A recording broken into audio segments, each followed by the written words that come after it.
நம்ம இன்னைக்கு தேங்காய் சட்னி எப்படி பண்றதுன்னு பார்க்க போறோம். அதுக்கு நான் ஒரு 3 டேபிள் ஸ்பூன் போல தேங்காய் துருவல், கொஞ்சம் கருவேப்பிலை, 2 பச்சை மிளகாய், 3 பல் பூண்டு, ஒரு சின்ன துண்டு புளி எடுத்து வச்சிருக்கேன். இது இவ்வளத்தையும் நம்ம அரைச்சிக்க போறோம். தாளிக்கிறதுக்கு கடுகு, உளுந்து, ஒரு சின்ன வெங்காயம், ஒரு வரமிளகாய், கருவேப்பிலை எடுத்து வச்சிருக்கேன். நம்ம இப்போ ஃபர்ஸ்ட் அரைச்சிக்கலாம்.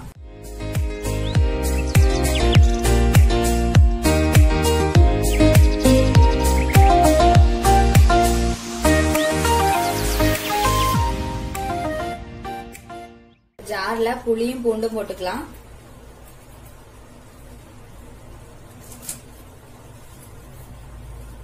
பச்சை மிளகாய், கருவேப்பிலை, தேங்காய் துருவல். இதுல கொஞ்சம் தண்ணி விட்டு நல்லா நைஸா அரைச்சிக்கலாம்.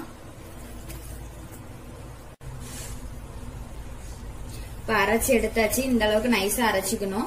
இப்ப இது கூடவே உப்பு போட்டு தாளிச்சு கொட்டிக்கலாம். அது கெட்டி சட்னியா வச்சுக்கலாம். நான் இப்ப கொஞ்சம் தண்ணியா செய்ய போறேன். அதனால நான் இது கூட கொஞ்சம் உப்பு கலந்துட்டு தண்ணி சேர்த்துக்க போறேன். உப்பு,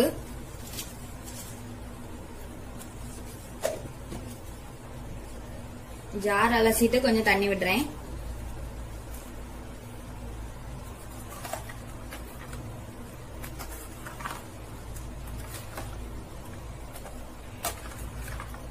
இப்ப தாளிச்சுக்கலாம்.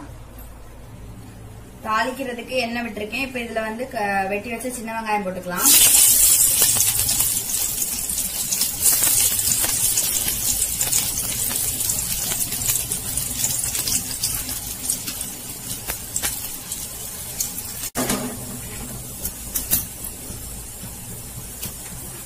வரமிளகாய், கடுகு, உளுந்து,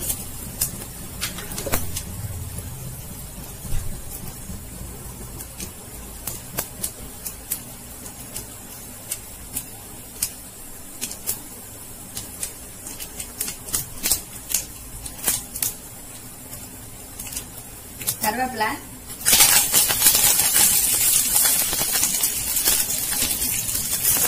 கொஞ்சம் சட்னி ஊற்றிக்கலாம்.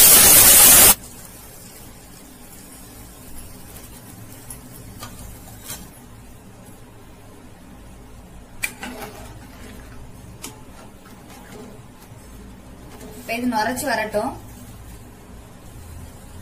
இந்த மாதிரி நுரைச்சு வந்தோம்னா அடுப்பு ஆஃப் பண்ணிடலாம். தேங்காய் சட்னி ரெடி ஆயிடுச்சு. இதை வேற பவுலுக்கு மாத்திட்டு உங்களுக்கு காமிக்கிறேன். தேங்காய் சட்னி பவுல்ல மாத்தியாச்சு. இது மாதிரி நீங்களும் செஞ்சு பாருங்க. செஞ்சு பார்த்து எப்படி இருக்குதுன்னு சொல்லி கமெண்ட்ல சொல்லுங்க.